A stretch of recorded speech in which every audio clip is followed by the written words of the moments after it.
ईसाइयाह का ग्रंथ अध्याय 8। प्रभु ने मुझसे कहा, एक बड़ा चर्मपत्र लो और उस पर बड़े बड़े अक्षरों से यह लिखो, महेर शालाल हशबज, लूट का माल निकट, लूट शीघ्र ही। मैंने इन विश्वसनीय व्यक्तियों को साक्षी बनाया, याजक उरिया और ज़ेबरेकिया के पुत्र जकारिया को। इसके बाद मेरा नबिया से ससंग हुआ, वह गर्भवती हुई और उसके एक पुत्र उत्पन्न हुआ। प्रभु ने मुझसे कहा, उसका नाम मेहर शलाल हाशबाज रखो, क्योंकि इससे पहले का बच्चा बाप और माँ कहना सीखे, दमिश्क की संपत्ति और समरिया की लूट असरूर के राजा के पास ले जाई जाएगी। अविश्वास का दंड। प्रभु ने फिर यह कहा, यह प्रजा सिलोह का शांत जल अस्वीकार करती और रासीन और रमल्याह के पुत्र को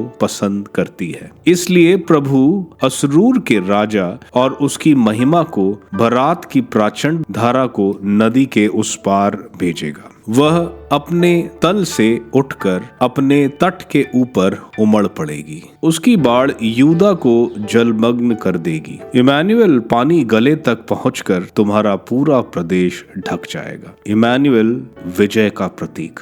राष्ट्रों, युद्ध का नारा लगाओ, हार खाओगे। पृथ्वी के सीमांतों, ध्यान से सुनो, युद्ध की तैयारी करो, हार खाओगे। योजना बनाओ, वह असफल होंगी। विचार विमर्श करो, वह व्यर्थ होगा, क्योंकि ईश्वर हमारे साथ है। ईश्वर पर ही श्रद्धा रखो। प्रभु ने मेरा हाथ पकड़कर मुझे इस प्रजा के मार्ग पर चलने से रोका। उसने कहा, ये लोग जिसे षड्यंत्र कहते हैं, उसे तुम षड्यंत्र नहीं कहोगे। जिससे वे डरते हैं, उससे तुम नहीं डरोगे और उससे नहीं घबराओगे। तुम सर्वशक्तिमान प्रभु को ही पवित्र मानोगे, उसी पर श्रद्धा रखोगे, उसी से डरोगे। वह एक परम पावन स्थान होगा। वह इज़राइल के दोनों राज्यों के लिए ठोकर का पत्थर होगा, एक चट्टान जिस पर वे फिसल कर गिरते हैं। वह यरूशलेम के निवासियों के लिए जाल और फंदा बनेगा। बहुत से लोग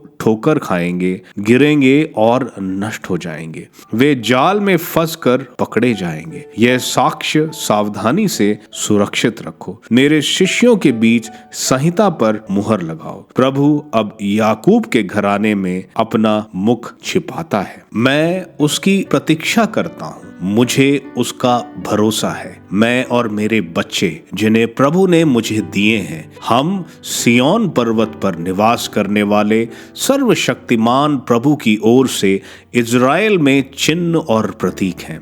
जब लोग तुमसे भूत प्रेत साधने वालों और शकुन विचार करने वालों से परामर्श लेने को कहते हैं, जो फुसफुसाते और गुनगुनाते हैं, तो क्या राष्ट्रों को अपने ईश्वर से परामर्श नहीं लेना चाहिए? जीवितों के लिए मृतकों से क्यों परामर्श लिया जाए? संहिता और साक्ष्य को सुरक्षित रखो। यदि वे उस वाणी के अनुसार नहीं बोलेंगे, तो उन पर ज्ञान का उदय नहीं होगा। वे देश में थके मांदे और भूखे मारे मारे फिरेंगे। वे भूख से खींचकर अपने ईश्वर और अपने राजा को कोसेंगे। वे कभी ऊपर की ओर देखेंगे और कभी पृथ्वी की ओर। उन्हें सब जगह यह दिखाई देगा, विपत्ति, अंधकार और निराशाजनक विषाद, किंतु अंधकार दूर किया जाएगा। शांति का संदेश। जहां पहले विषाद था, वहां अंधकार नहीं होगा।